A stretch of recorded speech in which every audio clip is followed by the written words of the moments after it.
How you doing, folks? Another episode of Buck Sweep Sports Podcast. Your host Chris Harris. Welcome to another episode. Um, you haven't heard the news already. We're now a member of 810 Studios Network, so it's our first episode with them. Appreciate being a part of the family. So on today's episode, man, we're gonna first thing I want to talk about is Clinton head coach Corey Johnson.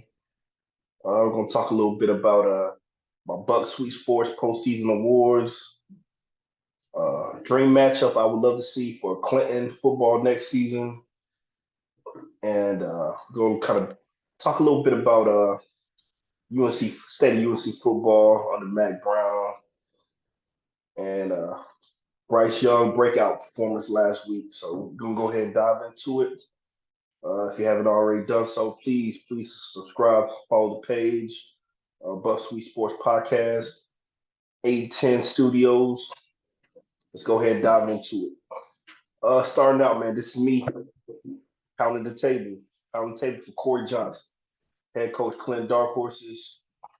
This is a message for pretty much the powers that be, man, the administration, the booster club, the school board, the principal, the athletic director. Y'all need to do whatever y'all have to do to retain this man. Like, when you get a good head coach like this in a situation, like it's just the perfect situation. Like, it's the perfect fit. Corey Johnson, I believe, has for a first time head coach coming to the situation with the age he is. I believe he's definitely outperformed his whatever the initial contract or initial expectations have been. He's outperformed it.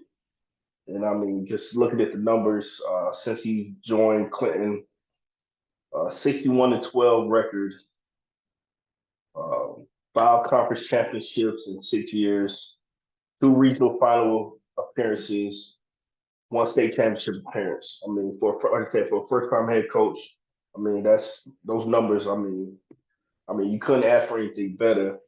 Then on top of that, man, it's not just that, just the winning off the field. He's winning, winning on the field. He's winning off the field too, man. The kids are really buying into his program. The players love him. He's getting kids to the next level. That's the most important thing.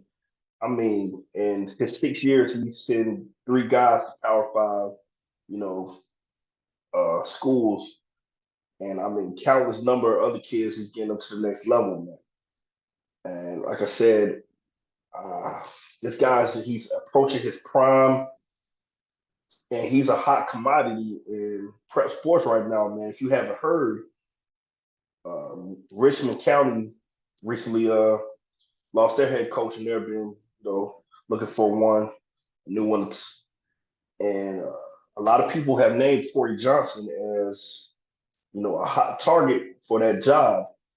And I mean, it's an attractive position. The Richmond County, like Clinton, has a lot of history.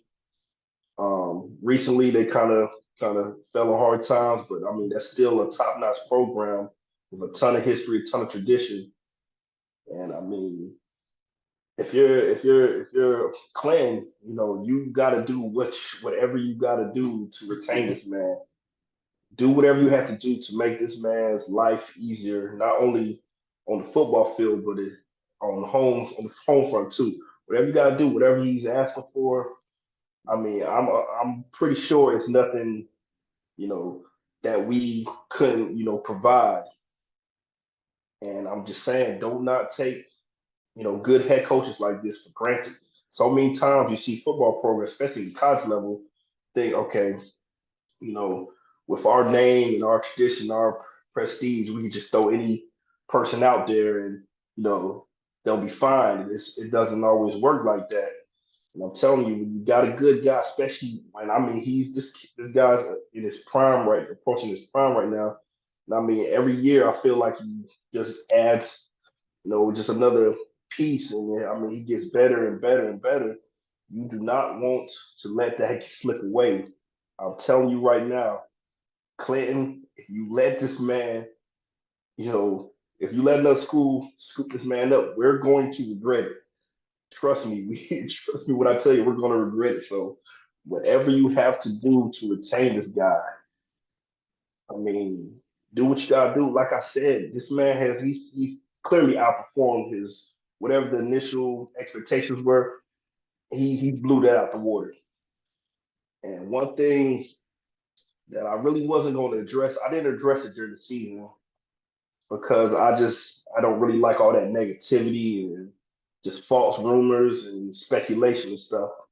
But this is it's been this thing going on social media and the NC prep that Clinton is, illegally recruiting players, which is it's not true. Obviously, it's not true. Um, I mean, with social media the way it is today, these kids see this, man. They see how Corey Johnson's promoting his players, how he cares about his players, how he's getting these guys to the next level. And on top of that, just Clinton's winning tradition all, into one.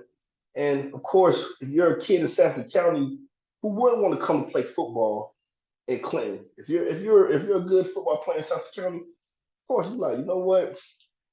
Of course I want to come be a dark horse. I mean, and it's happened. We've seen it happen. We've seen it happen with with players coming in, and of course, like I said, the whole social media speculation, this, that, and the third. I've heard some of the craziest rumors this year. I'm not even going to start to repeat them. I'm pretty sure if you're on social media, you've seen it. But like I said, man, these kids, they see what Corey Johnson and his staff have been building, and they want to be a part of that. I mean, you can't blame them. If I'm a parent and I have a child playing football in Suffolk County, that's who I want. That's who I want my son playing for. I want somebody that's not just about, so many of these coaches out here, just out here going through the motions. It's, what, if you have a 5 minute conversation with Corey Johnson, it's 100%, what I mean? You could tell right off the bat that he truly cares about the kids, man. This is more than a job for him. Like I said, it's not just about the X's and the O's, wins and losses. He wants these young men to be successful, not only on the football field, but in life. And like I said, that's the kind of coach that I would have loved to play for. This is the type of coach that I want, my son to play for. So you can't blame guys from parents and families coming from Spivey's Corner and coming from New Grove to come to Clinton to have their son play for them. I mean, I could go into a whole bunch of different examples, but I'm not going to, really dive too deep into it. I'm just saying, man, you see what his staff has been building here. I mean, you don't want to let that get away, So whatever y'all got to do, Clinton, do. I'm pounding the tape for Corey Johnson. You got to do whatever you got to do to retain this man because like I said, he's hot right now in prep football. As far as these job openings, it's schools out here that want him. So like I said, man, just don't take it for granted. Uh, but it's a good segue into my next topic. Want to talk about my Buck Sweet Sports postseason awards. I left it up to you, the fans, to decide who won my Buck Sweet Sports Player of the Year and my Buck Sweet Sports Trench Warrior of the Year. And the fans have decided. And Trench Warrior of the Year is going to number 12, tight end Landon Pearson. He had over 300 votes. I think it was somewhere around 31% of the vote. So congratulations to him. My Buck Sweet Sports Player of the Year, sophomore linebacker Jaden Williams. He had 28% of the vote. So congratulations to both those young guys. I'm gonna try my best to. I got something planned. I want to have these guys get just a little something. Give them a plaque or something So I'm gonna be getting in touch with them and getting their information. Hopefully, I can get that done. But congratulations to them. You the fans picked them, so I appreciate it, man. That's one of the things I want to do more of is have more fan interaction. Because like I said, I'm doing this stuff for y'all, man. I want to hear y'all opinions.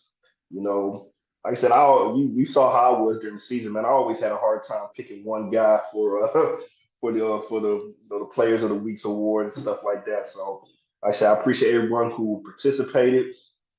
We had well over 1,000 votes on both polls. So man, I really appreciate the participation and everyone that voted. My next topic, man. Like I said, it's the off season, so just kind of trying to come up with some couple things to talk about as far as Clinton football goes. And one of the things I noticed on NC Preps, and a dream matchup I would love to see. I mean, whether it's this year or next year, or next year or the year after, but a 1A powerhouse in the East, man. Tarboro has an open date on week 5 and week 6 next season. And I was just saying to myself, man, I would love to see, the Tarboro Vikings and the Clinton Dark Horses hook up in a non-conference matchup. And it's crazy to find out that these two schools with so much history, so much tradition, all those championships, all these great players have never played each other before, regular season or playoffs. Came close a couple times, but it's never happened. And I'm just, I'm putting a bug in the coach's ear, athletic director, whoever can try to make that happen, man. That would be, I mean, an awesome thing to see. A home and home series, 2 years. I mean, I believe the gate would be outstanding. Yeah, people are going to come out and watch that game. Uh, week 5, I don't know how our schedule is going to pan out the next 2 years. If I know we added Princeton late last season. I don't know if it was a 2-year contract or just a 1-year thing, but I mean that falls around week 5, and I mean I feel like if I feel like Tarboro staff will be willing to work with us, I feel like that's something we can make happen. So that's something I know I would love to see, and I'm pretty sure it's a lot of high school football fans in North Carolina that would love to see something like that. So that's a little something I was thinking about as far as going into the 2024 season or 2025 season. Definitely would love to see that. Um, with this new uh, expansion into the A10 studios, I was going to get away a little bit from prep football and kind of branch out into the college and pro sports more. As you can already see, man, it's Sunday. I'm rocking my Bryce Young jersey. Watching my Panthers play, man, it's been a rough year, but we'll get to that in a minute. But first, I want to talk about my UNC Tar Heels, man. If you're a North Carolina Tar Heel football fan, it's been kind of a roller coaster ride. I mean, it's been it's been nice to have Mac Brown, the Mac 2.0 back in Chapel Hill. Um, Definitely seen an improvement in with the program as far as recruiting in state and winning games. But the last 2 years, man, if you're a UNC fan, the way the last two seasons have ended has got to leave a bad taste in your mouth. And it's from the fact that you want to see UNC football take that next step, and it's just it's I don't know if it's always say it's a culture thing or just the lights are too bright for the program. We just haven't taken that next step yet. It was cool going to the Orange Bowl a couple seasons ago and that whole deal, but the last 2 years with a generational talent and quarterback, I mean, it just hasn't really panned out. You've seen UNC start the last two seasons. UNC started in 2022. UNC started 9-1, 9-1, and finished 9-5, losing the last couple games in a row. Same thing this year. Started off 6-0, get ranked in the top 10, end up finishing 85. And I said my old school UNC fans, like before the last couple of weeks, I mean, you would get crucified for even talking anything negative about Mac Brown as far as removing him, firing him. And that's not what I'm getting at. What I'm getting at is, like I said, Mac Brown, man, he's done wonders as far as recruiting goes, but you really haven't seen the team take that next step. You really haven't seen some of these 5 stars and 4 stars that he's been bringing in take that next step. As far as player development goes, as far as the culture goes, it's still the same. UNC. It's still just a basketball school. UNC. One of the biggest things I take away from it, man. Looking at the NC State game the last couple of years, and not just the NC State game, but the UVA game, the Georgia Tech losses, the Notre Dame loss, the Clemson loss. From a physicality standpoint, UNC just it's still not there, especially on the line of scrimmage on both sides of the ball. And I feel like, just like I said, from just a physical standpoint, preparation standpoint, it's just like it's nothing's changing.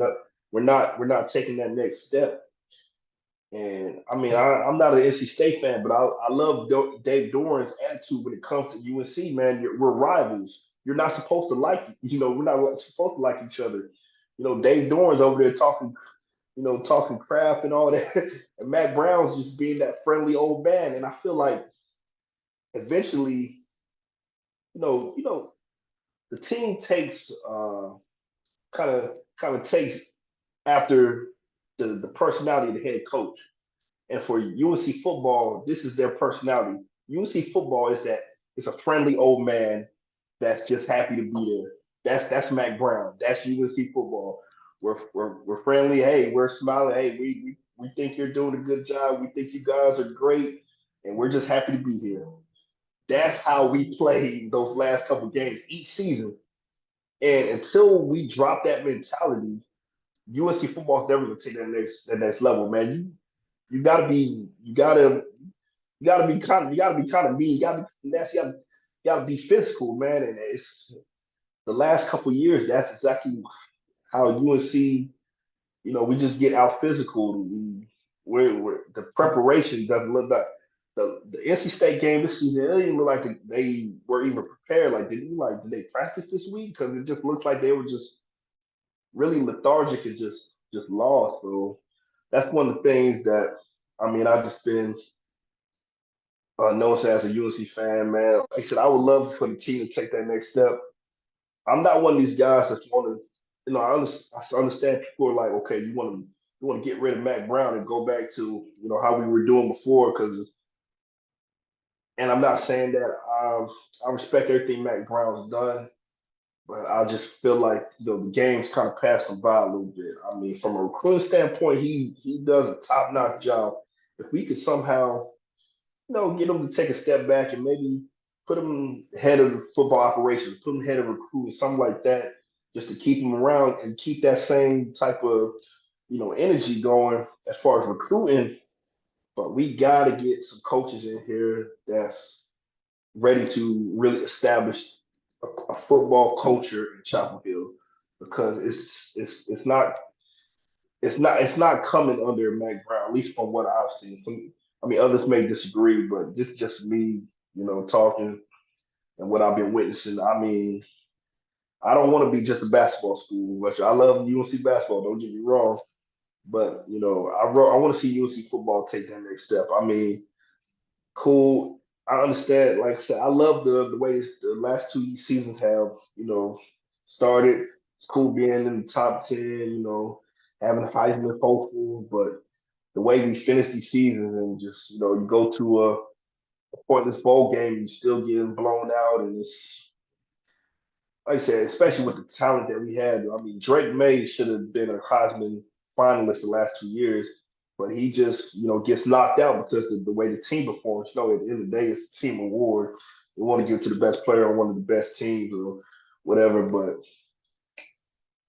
yeah, just the whole thing with Matt Brown. Like I said, man, I don't want him to. I want to see him fired, of course. But if they can ask him to maybe take a step back. or retire. That would be probably the best for, UNC football going forward. Like I said, the mentality is not there. I mean, even in Matt Brown's press conferences, the whole a bunch of schools would kill to be, have 8 wins or whatever. That's not the type of mentality you're supposed to approach it with, man. It ain't supposed to be no limit, man. You don't want to, okay, here's 8 wins and that's where we're stopping it. We're good now. We're satisfied with that. You're supposed to want to go higher, man. We need somebody that's gonna come in and elevate the team higher. And later on, I mean, of course the season about to end, but I'll give some of my, you know, coaches that I would love to see come in. A lot of people say, "Oh, we want to fire Brown," but you don't have a plan or a person that you would think you put in. I got a couple guys that I'll talk about later on. And man, if you feel the same way, man, shoot some comment on the video. Let me know how y'all feel about that. Moving on, man. Talk about my Carolina Panthers, man. It's been a rough season. It's been a rough couple years, really. um, But I feel like there is some hope on the horizon. Last week, we really saw Bryce Young kind of, even despite it was a loss, 33-30 loss to Green Bay Packers, but you really saw kind of Bryce Young kind of have a breakout game. And that's what you want to see as the season goes on. You want to see your rookie quarterback progress. Because trust me, it's been rough, man. And I understand everything that we gave up for him, and you want to see him, kind of just start to put it together. Because I mean, it's tough, 'cause especially when you see how well C.J. Stroud's been playing, how well Anthony Richardson was playing before his injury. So he said, you want to see him take that next step, and I feel like he's basically on the path. Like I said, a lot of rookie quarterbacks have been through the same type of struggles Bryce had. So all these people out here calling him a bust and this, that, and the third. Like I said, just give that man time, because I mean you got to look at what he has around him. I mean the offensive line this season has been atrocious. I mean I'm not sure what's going on with Kid Quandu. I'm not sure if it's like just a sophomore slump or whatever. But I mean he's been bad. With the fact that our interior, we had injuries with our guard, inconsistent play with the interior of the line. It's just been bad all around. And it's the two most important things to a quarterback, especially a young quarterback: pass protection and your wide receivers. I mean, a 30-something-year-old Adam Thielen has been our best, the most consistent wide receiver option this season. I mean, it seems like no one else can catch the ball or get any type of separation. The play calling's been spotty. I mean, there's been inconsistencies with the coaching, a bunch of changes with the coaching. So Bryce has had to deal with a whole lot this season, but it was really good last Sunday to see him. He looked comfortable. I mean, he looked like he was, starting to come into his own a little bit. And I mean, that's at this point in the season, that's what you want to see. So, Carolina Panther fans out there, we just got to be patient. I know it's rough. It's been a long time. I mean, it's been a rough road for us. And we thought, towards the end of last season with Steve Wilkes and, coming close to making the playoffs, that we were finally, starting to turn that corner. And I know it's rough going into it this season, especially bad when you're this bad and you don't even have a first round draft pick to look forward to. So hopefully, I don't know, whoever's going to be the GM next season, because I don't feel like Scott Fitterer is going to make it. Whoever's the GM next season and whoever they select to be the head coach, hopefully we get this. We start to get this thing turned around and get some. Fix the offensive line for Bryce. Get up some decent wide receivers. It's a lot of decent wide receivers going to be in the free agent market this summer. Our salary cap is looking like it's going to be in a better position that we can make some moves. So hopefully do, because that's so important to a young quarterback. Getting that top notch wide receiver that he could grow with.